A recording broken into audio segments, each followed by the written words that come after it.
No Rio de Janeiro nunca fez 40 graus. Esse foi um dos motivos que fez com que o filme brasileiro Rio 40 Graus, de Nelson Pereira dos Santos, fosse censurado. Mas é preciso que a gente dê alguns passos para trás para que a gente não cometa um erro muito comum. O de enxergar o censor como uma figura ignorante, boçal, primitiva, que de seu gabinete escuro exerce seu poder através do seu carimbo, decidindo por suas forças individuais aqueles filmes que serão permitidos e aqueles que não serão permitidos. E a verdade, por mais que pareça óbvia, é que o censor segue ordens, mas não estritamente aqueles que estão acima dele, e sim a ideias dominantes de um tempo que não acaso são as ideias da classe dominante. Então, o processo de censura não passa estritamente por um desejo de um censor em seu gabinete, mas também de uma prática que segue os interesses de uma classe dominante. Mas sim, o coronel Geraldo de Menezes Cortes proibiu o Rio 40 Graus de ser exibido porque no Rio de Janeiro nunca havia feito 40 graus. E o filme fora interditado de ser exibido em todo o território nacional. Mas o verdadeiro motivo era outro.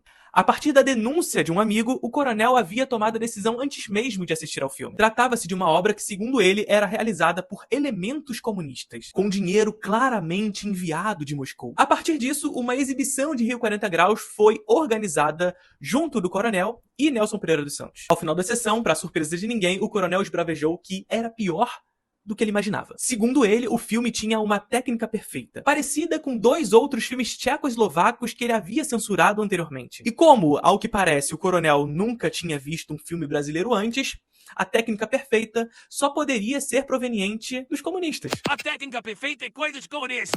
O que seria suficiente para provar que o diretor estava de conluio e financiamento de Moscou. Agora, é minimamente curioso, né? O filme é censurado porque é bom demais pra ser brasileiro. Ou o filme é censurado porque é tão bom que parece comunista. É claro que o motivo pelo qual Rio 40 Graus foi proibido nunca foi que o Rio de Janeiro nunca tinha feito 40 graus, mas que o filme atentava a uma determinada ideologia dominante de um tempo. Rompia e desafiava determinada ordem moral e política, que ia desde uma visão político-ideológica internacional num contexto de Guerra Fria, até uma visão idealizada de Brasil, de um Brasil miscigenado, o mito da miscigenação brasileira. E tem muito mais que eu quero te contar sobre essa história e muitas outras sobre censura. Então por isso eu tenho um convite para te fazer. No dia 16 de abril, às 19 horas, fui convidado pelo Tragos e Ideias para uma palestra intitulada Filmes Banidos, Censurados e Proibidos, o que eles tentam te esconder. Vamos entender o que é censura, o que é a figura do censor e compreender o porquê a censura é uma ferramenta que está presente em cada uma das sociedades. E, sobretudo, entender como a arte sempre esteve presente como um artífice